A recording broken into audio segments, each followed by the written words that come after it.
Okay, you guys, good morning. Today, I want to talk to you about faith and fear. The faith part is very simple. It's basically that when things are going on in your life and you don't know why, when, or how, and you don't know what to do, you got to hold on to that mustard seed faith in your life. So that one's very, very, very simple. Keep your faith no matter what you see, what you hear.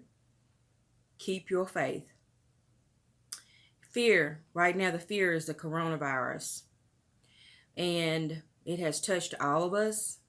I live in Texas, Dallas, Texas, and they are showing that one of our basketball team members, the Dallas Mavericks, has tested positive, so they have suspended the NBA games. One of the actors, Tom Hanks, and his wife has it. There's a lot of people. It's touched everywhere. Very soon, it will probably touch all of our lives more than we know. That comes back in with your faith. Faith and fear go together. God does not give us a spirit of fear. And however, God can use that human fear to make us come closer to God. And right now we have schools closing down. We've got everything closing down. So it went from the pandemic to the epidemic to the pandemic that I put in one of my videos last week. It's everywhere.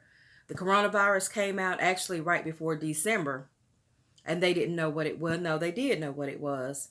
If you look on the back of a Lysol can, it shows coronavirus on there. So the coronavirus has been around before. God already knew that this was going to happen. Right now, what we need to do as people and children of God, keep our faith in God. We still have to send our children to school. Schools are closing. We have to go get groceries. People are in grocery stores. We go and get gas at the gas pump. So we're touching all kinds of items. So it's not going to matter. We can do all those necessary universal precautions, but that doesn't matter because we still, before we even knew about this coronavirus, have been touching places, been places, and people that have touched things and been there and touched them and come back. This is when we need to have our faith in God. That is my public service announcement for today. Have faith in God. Pray over your children. Don't be afraid to go to church. Our pastor preached today about not being afraid to go to church, and then their jobs are closing, depending on your employment. They're shutting down all kinds of places that people are employed with because of the nature of the jobs that they're having to close down because of the contact of the coronavirus too. All right, be ready, get ready, stay ready. Like my mom always says, go down on your knees today. Go down on your knees today.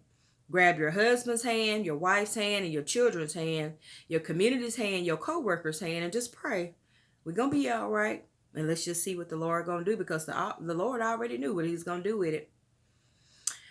Okay, you guys, I'm just praying for a blessed and faithful week. Stay tuned for the next video. I made those bologna steaks in the beginning of the video. That bologna, y'all, was like a giant, this big bologna. I made it into like 5 or 6 pieces and put it in the freezer.